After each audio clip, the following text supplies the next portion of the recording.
from Dell. Dell, thank you very much indeed for getting in touch with us. Simon, Sister Susie, and the brother from another gutter. Yep.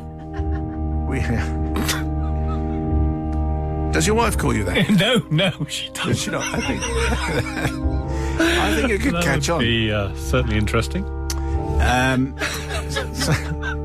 My confession takes place quite a long time ago. It takes place in the winter of 1950. 2 months after my darling new sister was born.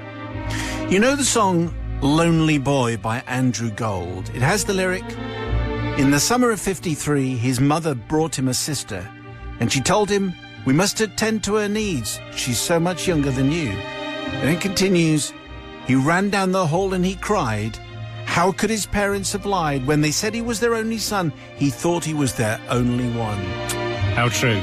Well, Father Simon, that was me. I was a little 6.5-year-old boy who'd enjoyed the full attention of his mum and dad until this monster turned up. It's a little harsh, but there you go. That's the way it is. One cold morning in January, as my mother was too busy breastfeeding the monster, she sent me off to school, which was just down the road and round the corner, on my own. On your own? Did I have my mother with me? No. Different times. I blamed this all on my sister. I cried and I screamed. I stamped my foot, but to no avail.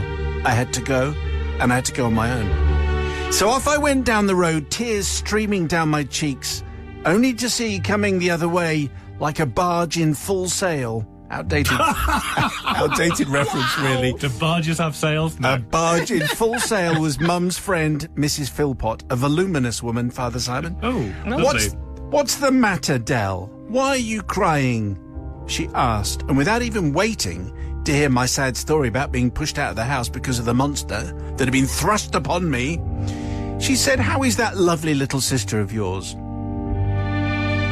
Well, Father Simon, I looked at Mrs. P, I fixed her with my best 6-year-old serious stare and said, she's dead.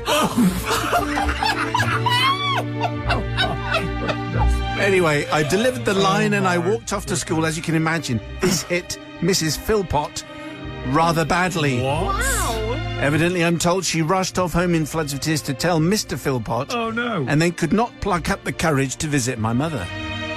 Anyway, the next day it just happened that my mother had to take her library books back and asked the lady in the flat upstairs to look after the monster for half an hour, and so set off down the road minus the pram. Oh, no. So, yes, you guessed it, Mrs. Philpott was just coming out of her house and seeing my poor mother on her own with no pram, promptly turned around and headed straight back indoors. Well, that's funny, thought my mother. What's up with her?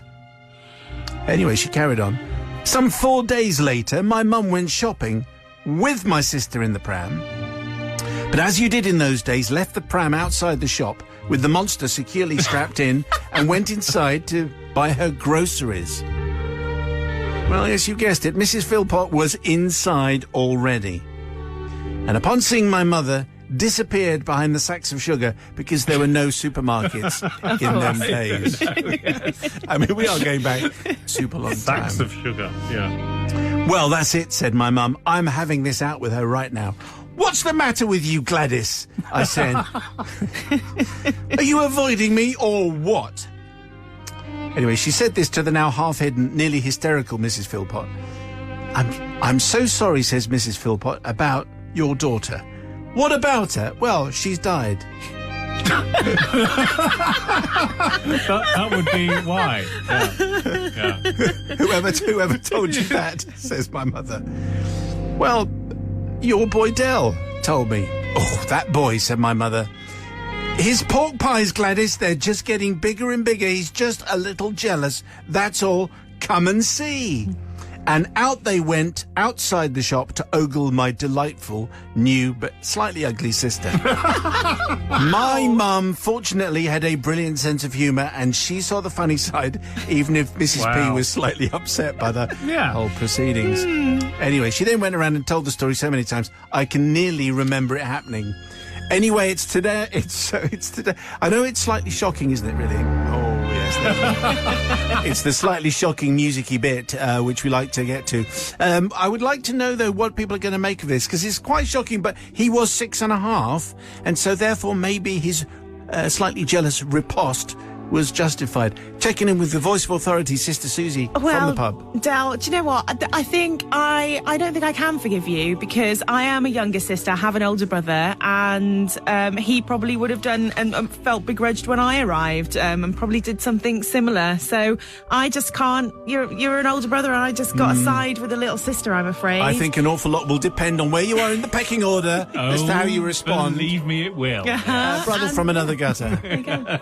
So, yeah, I'm the eldest of mine, and oh my, younger siblings don't know they're born. Suddenly, they're the ones getting all the attention. Everyone wants, oh, don't they look cute? Don't they look lovely? Yes, well, so am I. I was still cute before they arrived, and I'm still cute now. So I am going to say, what am I saying here? Forgiven. Forgiven, because, Could have gone either way there. had it coming. That's what I'm going to say about the monster in the pram.